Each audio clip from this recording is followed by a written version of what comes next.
So today then we welcome Dr Felicity Mellor, who's Senior Lecturer from Imperial College in London, comes from the Science Communications Unit, where they have a very successful master's course, as I was just hearing, more than 50 master's students enrolled there at the moment.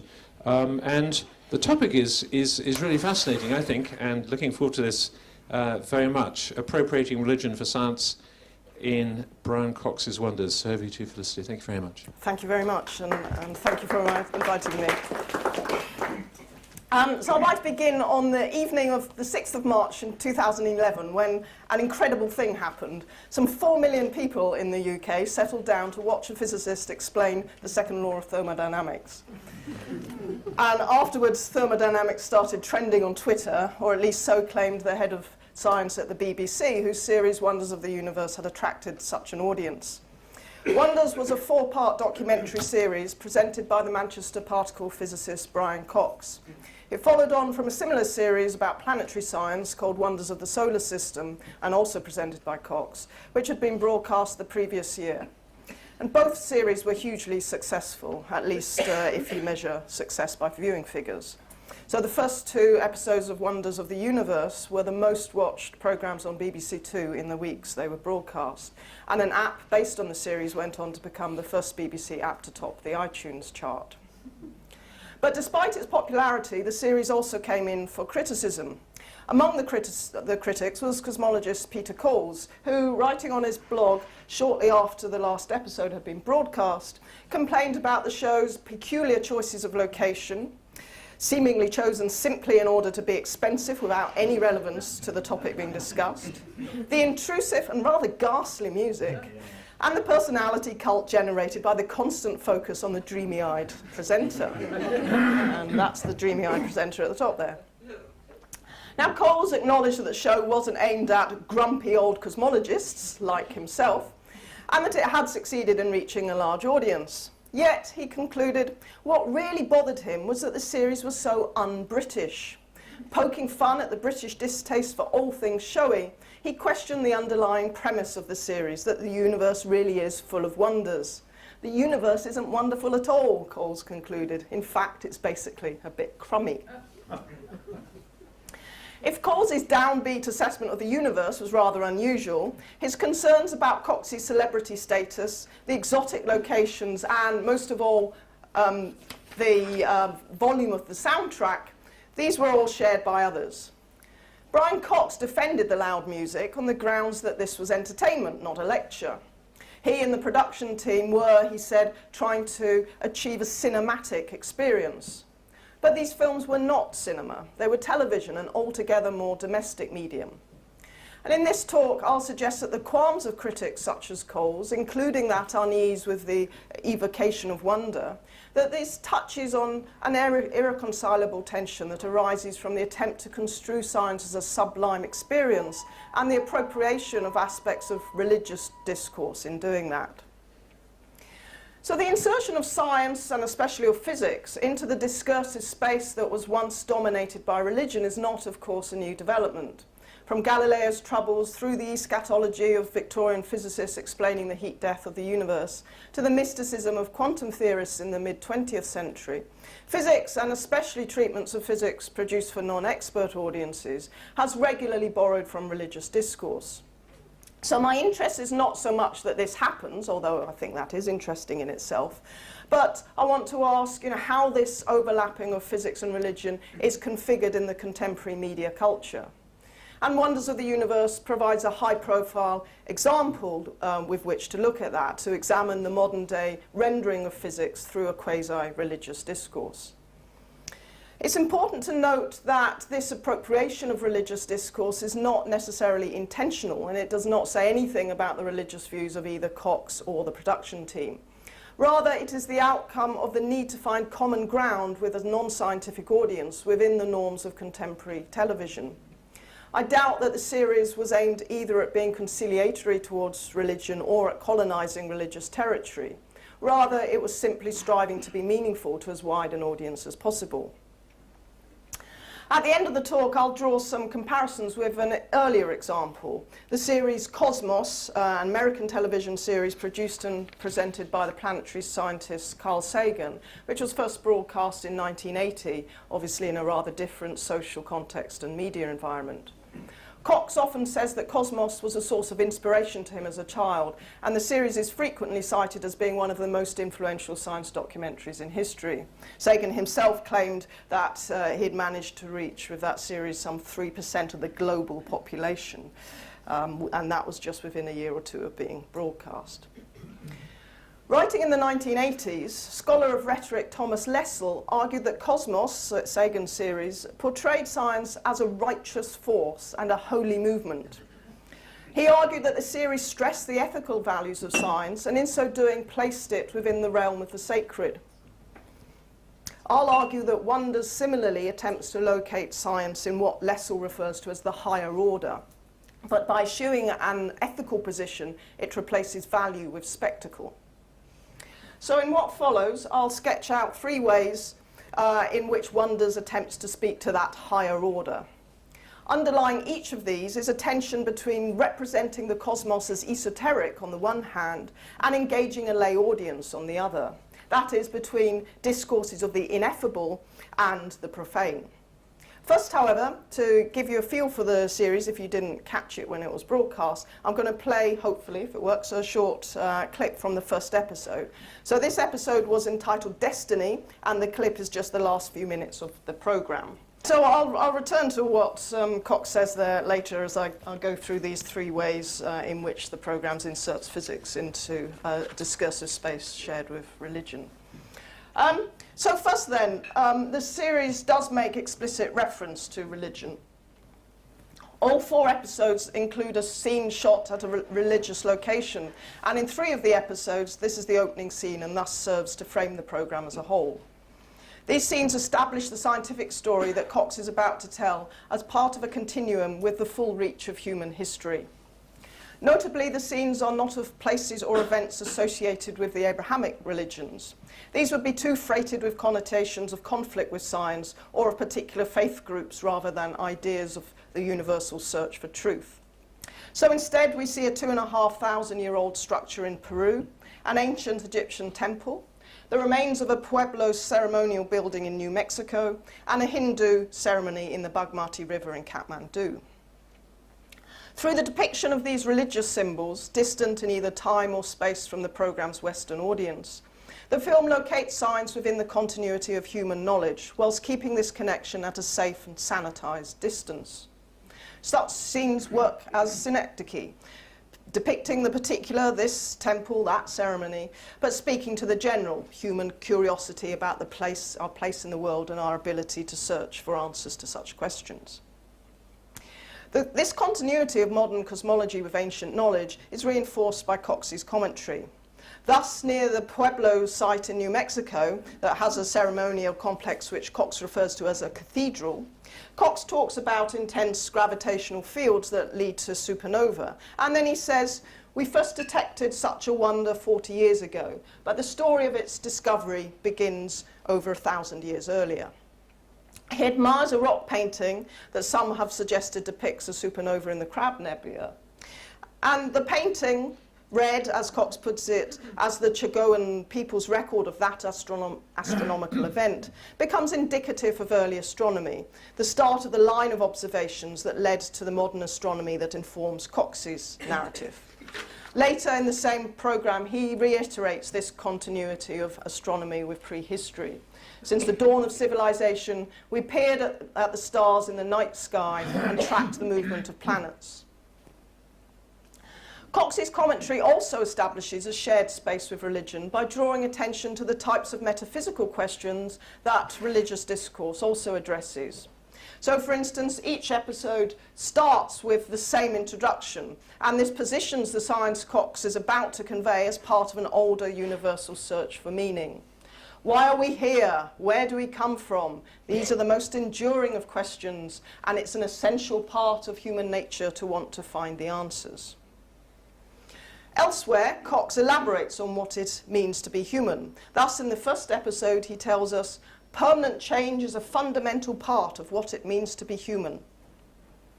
And in the next episode, he concludes that when we look out into space, we are looking at our own origins because we are truly children of the stars.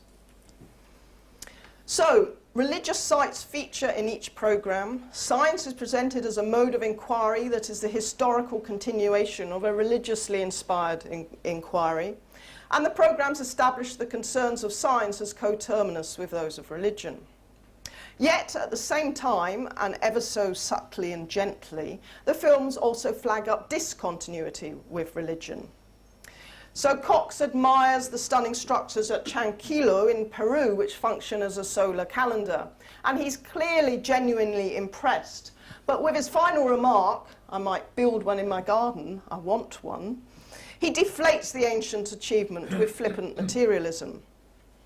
Or, whilst watching a Hindu ceremony in a river in Nepal, Cox notes that the cycle of reincarnation in Hinduism touches a deeper truth, he says, about how the universe works. But he goes on, "I have a different creation story to tell, and it's based entirely on physics and cosmology." The implication is that a story based on physics is somehow a better story.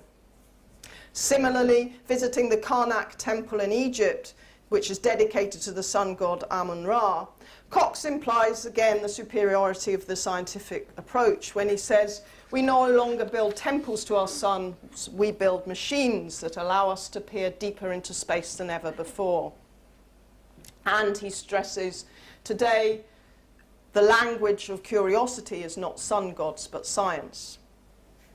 So throughout these films, there is a sort of rhetorical two-step that at once borrows from religion to claim a profundity for science, and Cox uses the word profound an awful lot in these programs, and yet the films are simultaneously distancing science from religion.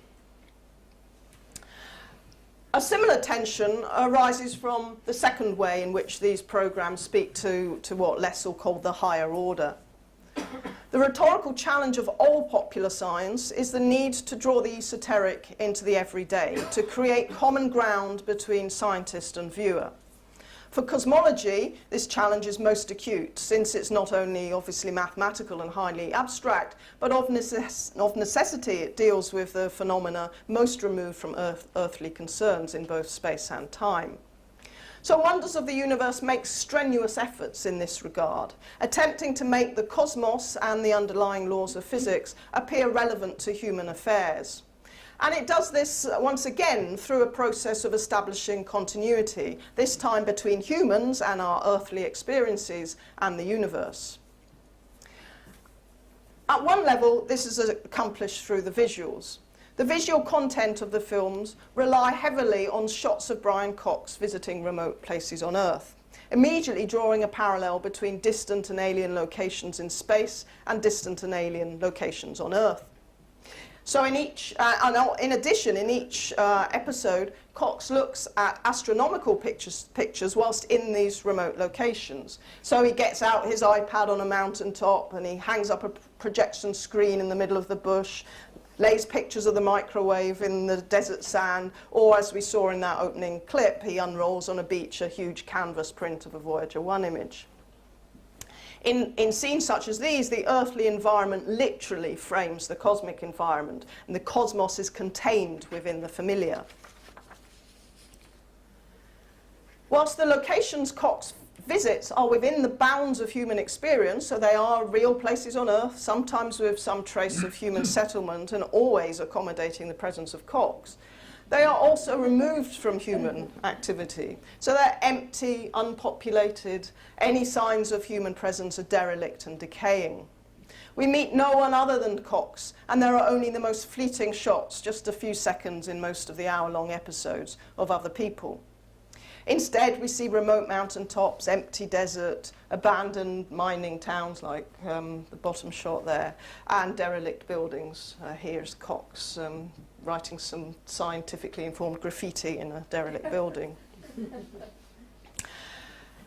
At the same time, and very unusually for a science documentary, there's almost no scientific presence in the films other than Cox.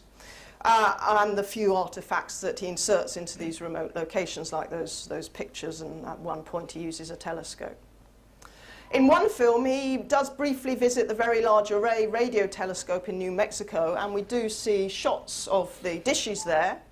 But even here, there are no shots of any scientists or technicians who work at this installation. And in the same film, he takes a trip on the so-called Vomit Comet to experience zero gravity, and in another film, he flies in a plane to break the sound barrier.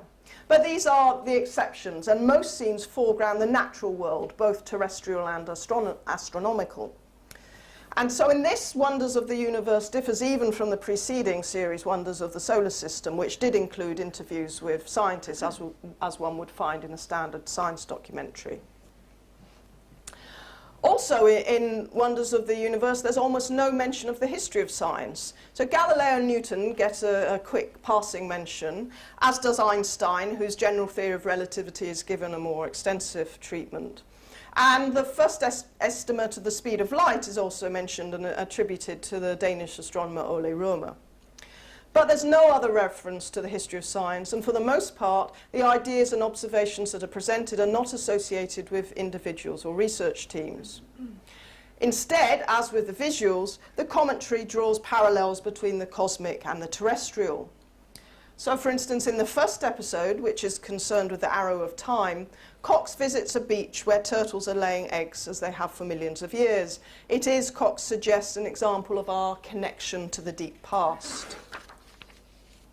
And in the second episode, he reminds us that the atoms that make us were produced in stars. And this implies, he suggests, a connection between us and the rest of the universe. Thus, he tells us, every piece of you and me was forged in the furnaces of space. And he goes on, we are made of the same stuff as the stars and the galaxies. And similarly, in the final film, Cox notes that the light we see from the Andromeda galaxy was emitted at the time that Homo habilis walked the Earth. He says the light that pours from the stellar city, that's the Andromeda galaxy, connects us to a remarkable time in the story of human evolution. And looking at images of even more distant and therefore older galaxies, he muses, I think it's a beautiful thought that by capturing this faint light and rebuilding these spectacular images, we are, in a very real sense, connected to these galaxies. As I've noted, the visuals depopulate the spaces of Earth, yet the commentary populates the far reaches of cosmic time. For instance, after explaining the final stages of stellar evolution, Cox remarks, if we survive into the far future, our descendants will cluster around red dwarfs just as our ancestors clustered around fires for warmth on cold winter's nights. And just as humans are asserted as cosmic beings, so too the universe and the objects within it are construed as living. Throughout episode 2, Cox refers to the life and death cycle of the stars. And in further establishing the connection with humans, the transformation from one stellar state to another is configured as a poignant mortal death. In order for us to live, a star must die. And holding up his wedding ring, he comments that this is the gold of a wedding ring forged in the death of a star. Similarly, in episode 3, gravity is anthropomorphized as the great sculptor that created order out of chaos. Gravity, Cox says, is weak yet influential. It hides one side of the moon and it steers stars and galaxies through space with the immense scale of its embrace. Gravity, Cox concludes, is the great constructor of worlds. But gravity is also the destroyer because it's relentless. The universe, too, is characterized with a life and death cycle. As we heard in the clip with which I began, Cox completes the identification of the cosmos with humanity when he finishes the first program by proclaiming, "We are the cosmos made conscious, and life is the means by which the universe understands itself." Here he echoes Carl Sagan, who in the first episode of his series Cosmos also proclaimed science as, quote, the way for the cosmos to know itself. Refracted through the human lens, then, the equivalence between the cosmic and the earthly is developed into a message about the communion of humans with the transcendental and the uniqueness of the human moment in the span of cosmic history. Thus, in concluding the first episode, Cox tells us, the most astonishing wonder of the universe isn't a star or a planet or a galaxy. It isn't a thing at all. It's an instant in time, and that time is now. And in the next episode, he expands on the nature of this communion.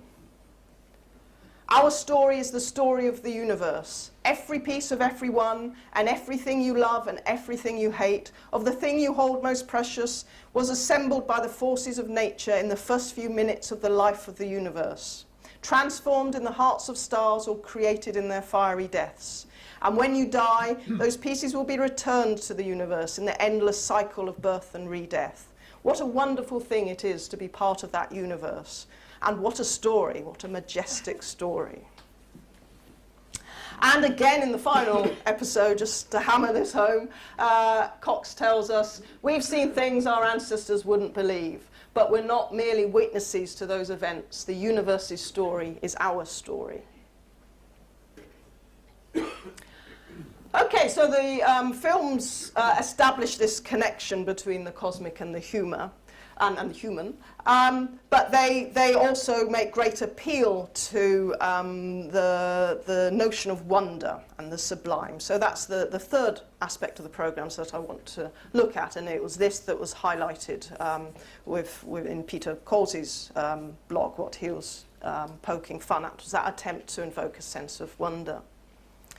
So this is in part achieved through linguistic prompts. So it's there in the title of the series, Wonders of the Universe, and in the repeated references to profound questions and awesome phenomena and so on. Superlatives pepper the script. The universe is vast and immense and so on. And great emphasis is placed on large numbers. And here Cox is writing one of those in the sand of the desert to hammer home its magnitude. So these are all noughts that he's drawing. So this is like 1 trillion, trillion somethings. But it's, so the commentary stresses superlatives, but it's really through the visuals that wonder is most consistently evoked. Now, Elizabeth Kessler has argued that astronomical images, especially those produced by the Hubble telescope, explicitly reference landscape painting in the Romantic tradition. Kessler argues that selections made in converting telescope data into images draw specifically on Romantic art of the American landscape, with the American frontier paralleling that last frontier of outer space. But we can also find allusions, I think, to other traditions within the Romantic sublime. Crucially, as Kessler notes, the sublime captures that which is simultaneously beyond our grasp, yet also within reach of human knowledge, too immense and awe-inducing to comprehend, yet circumscribed and contained by our encounters with it. And we can see this appeal to the Romantic sublime in the astronomical images used in Wonder. So these are all shots from the programs. And to compare, here are some examples of Romantic paintings to see the similarities. So that one's Joseph Wright of Derby. And that's a Turner. And that one's by John Martin. So Wonders makes much use of sumptuous astronomical images such as these, sometimes animated and seamlessly combined with CGI. But the parallel between these astronomical images and sublime renderings of the landscape on Earth is made even more explicit by that juxtaposition of all those scenes shot in remote locations on Earth. These two, of course, also evoke the sublime and far more directly. And in particular, the human figure, alone in the immensity of the hostile landscape, is the quintessential trope of Romantic art. So we saw such a figure, and if you spotted it in that last painting by John Martin, but here's a couple of other examples. So A couple of little figures there, cowed by the immensity of this landscape. That's Philippe de Luteburg painting, and this one's one by Thomas Cole. So the visuals, like the commentary and that really loud music that a lot of people complained about, all these reference immensity, magnitude, and overwhelming scale, inviting the emotional response of awe and wonder. Yet the sublime isn't simply a representation of big stuff. The sublime is that intersection of wonder with fear, the frisson of terror as one apprehends something too large to apprehend. And here lies the problem for Cox. For as the helicopter circles around him, standing alone in the forbidding landscape, or the camera zooms in on his Gore-Tex-clad figure, the gloss and polish of the high-end documentary series empties the scenes of their emotional ambiguity. Here's a presenter somewhere exotic. Oh, and here he is again, somewhere else. It's so familiar and so tamed as it broadcasts into the corner of our living rooms that any sense of fear is banished. There's no edginess.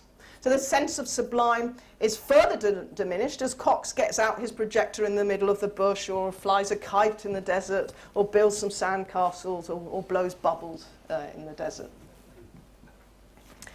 So the sublime is reduced to pure spectacle. And the more the commentary exhorts us to wonder, the less we are able to feel that wonder. So, in these three ways, the series attempts to straddle the divide between the ineffable and the profane, drawing parallels with religion whilst positioning science as a superior way of knowing, making connections between the human and the cosmic, and in so doing anthropomorphizing the cosmos to the point of justifying it as an expression of human being, and denoting the unfamiliar through familiar tropes that tame the sublime. I'll finish with some quick comments about how Wonders compares with Carl Sagan's Cosmos, to which Cox acknowledges his debt within one of the programs. So this is Carl Sagan here. He looks a bit like an avatar, I think, in that picture, but this is actually a still from the series. So Cosmos was in many ways a very different series, but it did use some of the same devices as we see in Wonders. So in particular, Sagan made frequent reference to ancient and non-Western religions, and he went even further in adopting a mystical register to speak about the universe. For instance, here's how he frames the series at the start of the first episode. The cosmos is all that is, or ever was, or ever will be. Our feeblest contemplations of the cosmos stir us. There is a tingling in the spine, a catch in the voice, a faint sensation, as if a distant memory of falling from a height. We know we are approaching the grandest of mysteries. I was talking to someone the other day who'd done some research on Sagan, and he said Sagan wrote his script whilst walking along the beach smoking a joint, and perhaps it comes across there. Like Cox, Sagan stressed that humans were made of stardust. And as I've noted, he also claimed that modern science allowed the universe to know itself. For Sagan, as for Cox, science is the pinnacle of human progress. But where Cox is insistent that his series is entertainment, not a lecture, Sagan presented an argument, ostensibly about the evolution of the universe, but ultimately about the role of science in society. So Sagan ended his series with a meditation on the lessons to be learnt from the cosmic perspective in the context of the Cold War. Images of the Earth beamed back from space, showing the planet floating lonely and vulnerable in the vast darkness, should serve as a warning to humankind that we must overcome national rivalries rather than squaring up for nuclear war.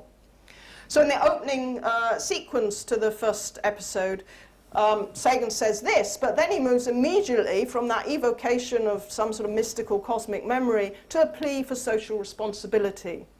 For the first time, we have the power to decide the fate of our planet and ourselves. This is a time of great danger, but our species is young and curious and brave. It shows much promise. I believe our future depends powerfully on how well we understand this cosmos in which we float like a mote of dust in the morning sky. And he ended this episode with a more direct reference to the Cold War. So he says, "We are the legacy of 15 billion years of cosmic evolution. We have a choice. We can enhance life and come to know the universe that made us, or we can squander our 15 billion year heritage in meaningless self-destruction." And similarly, bringing the political and the cosmic together, he concluded the last episode with this appeal. Our obligation to survive is owed not just to ourselves, but also to that cosmos, ancient and vast, from which we spring. And in the preface to the book of the series, Sagan was explicit about this desire to address social issues. He writes, "Our camera crews met innumerable kindnesses in every country we visited, but the global military presence, the fear in the hearts of nations was everywhere. The experience confirmed my resolve to treat, when relevant, social questions both in the series and in the book." So Cosmos was polemical, whilst Wonders was a star vehicle. Where Sagan appeared as author of his series, Cox appeared as celebrity. Thomas Lessel argued that it was Sagan's adoption of an ethical stance that configured his series within the realm of the sacred. Cox, by contrast, expresses his wonderment but never his values, at least not beyond a sense of the superiority of science. In interviews, he describes himself as apolitical, a single-issue man for whom activism means promoting the funding of science. His appropriation of a sacred register, reinforced by shots like these ones, is thus shorn of any moral message, and the gasp of awe provoked by the terrifying sublime is reduced to a sigh of satisfaction at a well-polished spectacle. And I'll finish there, I think. Thank you.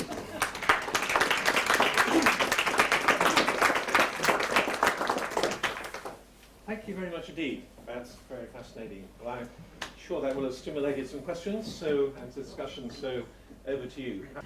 I'll proceed my question with a remark. I have no plans to feature in any television or other series, but if I were, what do you see positively as the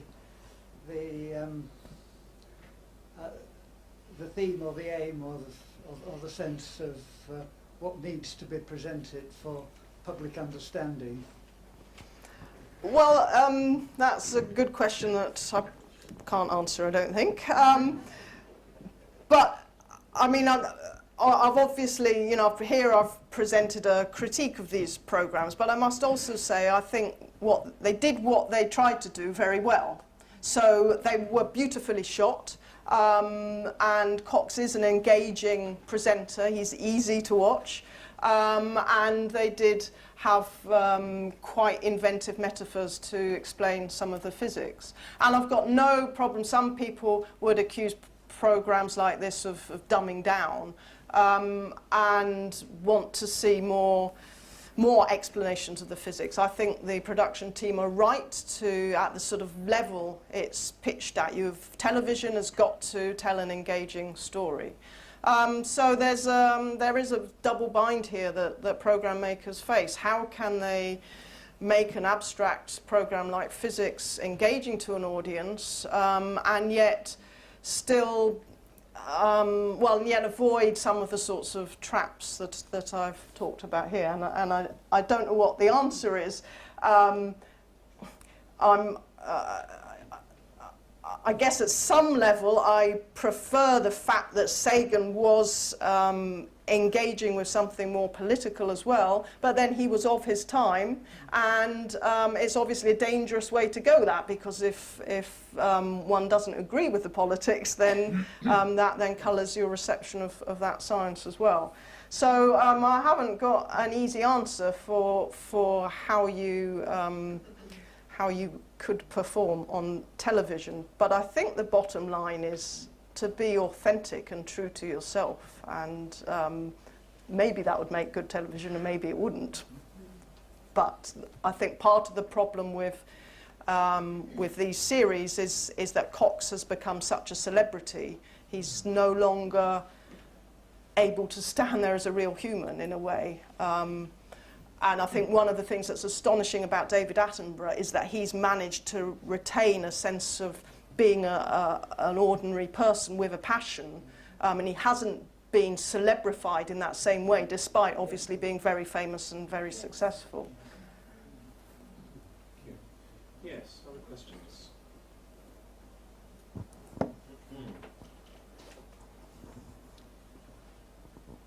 I'll just wait while you're thinking. Let me just make a comment actually on that. I used to serve on the Standing Committee for Religion for the BBC, which is one of these many committees they have to listen to various people. And there met the Commissioner for Science Broadcasting. I said to the Commissioner, you know, what would it take to have somebody, you know, a good program, a good series on science religion on television? We just don't get that, you know. And she said, well, find us a Brian Cox equivalent and I'll do it. And, you know, she sort of almost made a promise. And some of us thought we had found somebody, but that didn't work out. But anyway, it's interesting. That's clearly the mentality, yeah, and the way of BBC thinking. has very Yes, much gone down yeah. the celebrity presenter mode in recent years. I mean, if you think back, even 10 years ago, you know, well, it started changing about 10 years ago, but before that, most Horizon programs, for instance, would have just an actor reading a voiceover commentary. That's got a whole load of other problems. And personally, I think I prefer a presenter approach, but the BBC has taken the approach to its presenters of sort of cultivating and bringing on a stable of people who they will then use across a whole load of strands and different programs. And you can see that makes sense for them. They've got to invest some time into sort of training up these experts to become decent presenters. But it also means they keep going back to the same people and you get into this sort of celebrity fix. Yes, other questions, please? Yes. I have a question here. Is it from Henry on the front row? Here.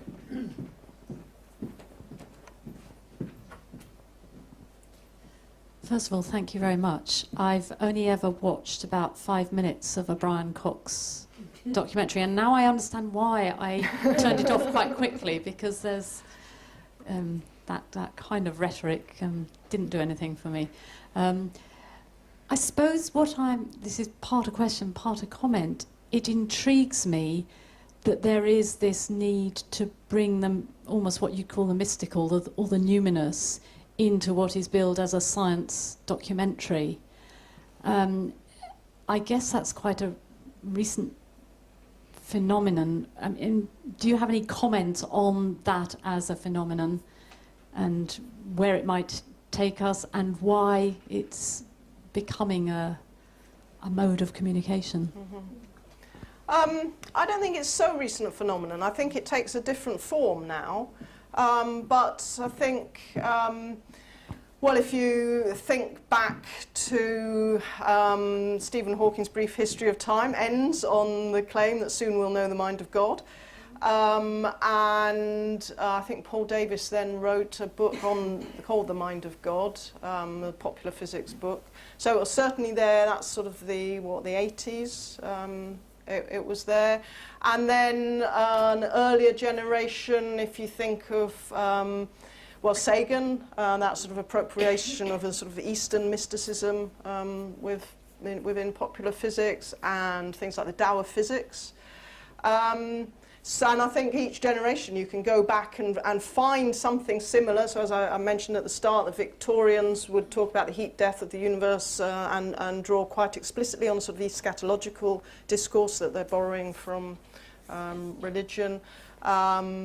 Lots of discussion about the nature of the ether starts to get into quite a sort of quasi-religious sort of mode as well. So I think ever since there's been physics, there's been this sort of jostling, I suppose, with religion, because both are addressing questions of metaphysics. So it's almost inevitable. And I think what's interesting is how it becomes differently configured in different generations, and in particular how it gets expressed within popular media. So it's sort of there in the technical as well, but it becomes more explicit in popularizations. So that was the first bit of your comment. What, I've already forgotten what I you was said. wondering about where you saw it ending up. Is this, you know... So what will happen next? Well, I think even after this programme, because there were comments by people like Peter Coles, they did back off this approach a little bit. So in the next series, this was followed by a series called Wonders of Life, in which again Cox presented, but it was about sort of basically about the physics and chemistry of life. And they assured the public in that series they would only go to one location per programme. Still meant there were 5 programmes, I think, so they went to 5 locations. And probably in this series they only went to 5, but they jumped from location to location within each programme. But there was a sense that people had had enough, that it had become too much of a formula, or done too, you know, there's too much of it. It was too exaggerated within this programme, and so they did sense a tiring. And Cox himself, I think, has stepped back a little bit from the media since this series. And you might have heard just recently he got appointed as Professor of Public Understanding, doesn't call it Public Understanding of Science, but something like that at the Royal Society. So I suspect he's also feeling a little bit of dissatisfaction about what it's possible to do within this sort of celebrity TV mode. You get a much better budget if you only have one location per programme. Yes. Helps the budget a lot. True. I was just going to comment actually on, you know, you're reflecting on the Victorians. One thinks of Thomas Henry Huxley, who dressed in clerical garb, who had scientific Sunday schools, as it were, on Sunday afternoons or even Sunday mornings, where he would extol, you know, the wonders of science and so on. So there's lots of resonances actually, I think, with. I mean, Thomas Henry Huxley would have been on television clearly today, and he would have been your Brian Cox, except he would be extolling Darwinian evolution, of course, and other things. So I think there's lots of interesting resonances there. Plus, I was just thinking about the, you know, the architecture of the Natural History Museum. There it is. You know, it's a cathedral. You know, it's a cathedral to science, isn't it? There's been lots of writing on that. So lots of Victorian resonances here, I think, which are quite interesting. Of course, in the context of biology and evolution, there's from the moment that Darwin publishes, there's that context of potential conflict, and I think that shapes those encounters. With physics, it's been a bit different, because there hasn't been a moment of conflict in the same way, and so I think it's left more possibility for this. It's almost an incursion of physics, you know, gradual, almost by stealth, you know, incursion into that domain, rather than someone like Huxley or, in the modern day, Richard Dawkins, you know, standing up and proselytizing for science and for atheism. It feels less emotionally charged when you think about popular physics. Yeah. Huxley never proselytized for atheism, just to... Right. Yeah, just I mean, certainly secularism, but not for atheism, yeah. Okay, yes. Can we have the microphone here?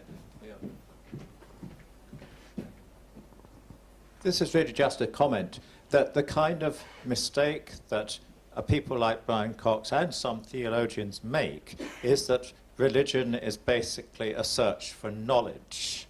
And of course, those of us who have a faith know that that's just a rather, well, perhaps a small a part of it, but certainly not the heart of it. Which I think is why Cox's programme seemed to me quite different from Sagan, because Sagan's also expounding in ethics, and so his overlap with that religious discourse then has a different meaning, whether you're happy with it or not. You know, it's somehow more meaningful than Cox, who won't talk about value, but is adopting those same sorts of tropes. Yes, question here, thank you. Thank you. I'm just wondering, if you don't adopt this sort of mystic language, then what are your alternatives? If you give a straightforward scientific account, your viewing figures are going to suffer, presumably. If you go off into poetry, that would be another thing. One thing I've noticed a lot, I think, in scientific discourse is sort of anthropomorphism, that you ascribe intentionality to inanimate and natural objects. But is there an alternative for that that wouldn't make comprehension so complex that it's much easier to use a vocabulary field that we already know? Yes, it probably is easier. Maybe an alternative is offered through a more sort of historical treatment, or at least telling the story of doing the science, and telling the science through that story. And then you could get a more nuanced picture of that science is about uncertainty, it's about limits to knowledge, it's about all the things we don't know. Surely we can talk about that in an approachable and engaging way, without having to, these programs tidy up science, and give the that's why I think it's notable that there's no these programs apart from embodied in Cox himself. So if we a more sociological or historical story about those humans, but you've also got the potential to give a more nuanced account. You've also got the potential to turn it into some sort of heroic, romance, which would be equally problematic in my view. What would you think about this sort of program, where if you had a fly-on-the-wall documentary where you took a single very productive lab, I can think of some down the road here that would be great for this, and you just let the camera loose for maybe 4 years on a challenge to get somewhere with something, and then track through the whole process of frustration, lab work, human interest stories, of course, you'd need for television, get those out of the lab, that would be easy. And then, have a program really about that sort of thing. Do you think that would make a good program? Yeah, I think that would be great. But then I'm probably not your average BBC viewer. But personally, I think that's great. And in fact, so I run the MSc course in Science Communication at Imperial, and we have another course specifically about film. And those students make a final film in place of a dissertation. And they often try and do something like that. They don't have the 4 years, unfortunately, and you're right, that's what you probably need. But observational documentaries, fly-on-the-wall documentaries of doing science.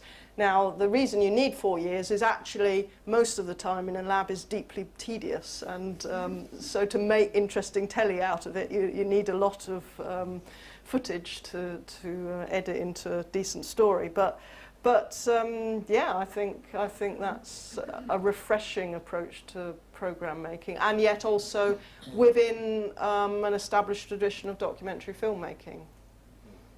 Thank you. I wonder if this audience would mind if we just did a little sort of survey. Would you mind putting up your hand if you've watched any Brian Cox programs? Any one is sufficient. I mean, just to get a feel. That's very, very interesting, isn't it? That's quite a good audience, feedback. I hesitate to do the next step, but I was wondering if also, well, let's be positive. I mean, if you really felt, this really helped you to understand science better, would you, what do you think? I mean, people who really thought, it helps you to really appreciate or understand some science better than before. Yeah, so, I mean, 1/3 of the previous. But that's an interesting, there you are, that's audience survey data for you. Not very scientific, but anyway, quite interesting, isn't it? So, yes. Ruth, a question here. Yeah. I'm just trying to formulate this question. I think what I'm wanting to find out is, obviously what they've done with Wonders is they've tried to tap into something that people are attracted to, wonders. And I wonder what the motivation, obviously we won't know the motivation behind what they did, but it seems as if, and also often the placing of these programs on a Sunday night, although I don't think this was a Sunday night one. David Attenborough was often the Sunday night slot when I was growing up. I think this was probably a weekday. Yeah. But it's on BBC 2 rather than BBC 4. And I wonder if there's a feeling, like Henry Huxley, people like this sense of awe and vastness, a little frisson of fear. I wonder if people are trying to tap into that and say, well, look, you can get this from science, you don't need religion. And I wonder if in your experience of this kind of discourse, if that's a motivation, partly it's an apologetic for science to... Yes, I'd imagine Cox and probably the production team would say that's one reason they were doing what they were doing. I think another reason this program was the way it was is because they were, I suspect, trying to think about how to do science in the same way as natural history, so how to do an Attenborough-like program, which is what led to the focus on Cox. But of course it plays out differently here because Attenborough, you know, has these animals to go and sit beside, and the animals then speak for themselves, and he's like a proxy for us. We can identify with Attenborough and think how wonderful to be sitting there watching these animals do these things. Cox can't go and sit next to a black hole. So he hasn't got the stuff, so they have to instead bring in these earthly environments as a substitute, and then that leads to the sorts of issue that I've been talking about. I have to say I remember giggling at, I was probably early 90s or late 80s Attenborough programs when he did, and here I am in the Antarctic, and here I am in the desert, and you just, it got where they stopped doing it. Right, but right. These guys Even have with him, obviously we had too much of it. Yeah. fallen into a trap. They should Yeah. have looked back and Yeah. seen the progression. Okay, yes. Lizzie, sorry, on this question here, thank you. Yeah.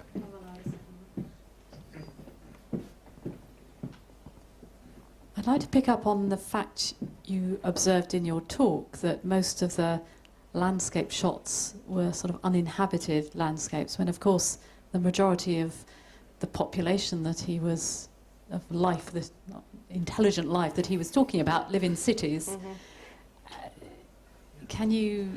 Do you have any sense of why that is?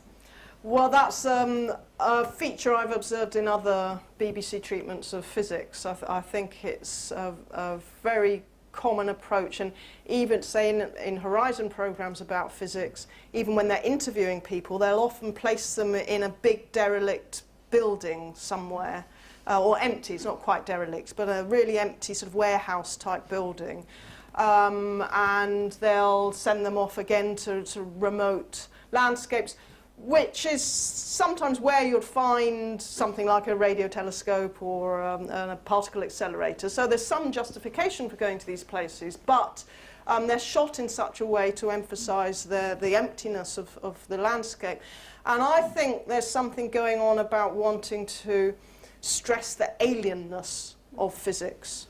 So at the same time as you want to make it accessible, the cachet of theoretical physics at least, which is the bit of physics that tends to be popularized, and cosmology, the excitement of these things is that they're so alien. So the way we talk about quantum theory as being completely incomprehensible, and indeed that attitude is rooted right within the way we do physics as well. So the interpretation of quantum theory that's most dominant is the one that is most open to a sort of mystical reading.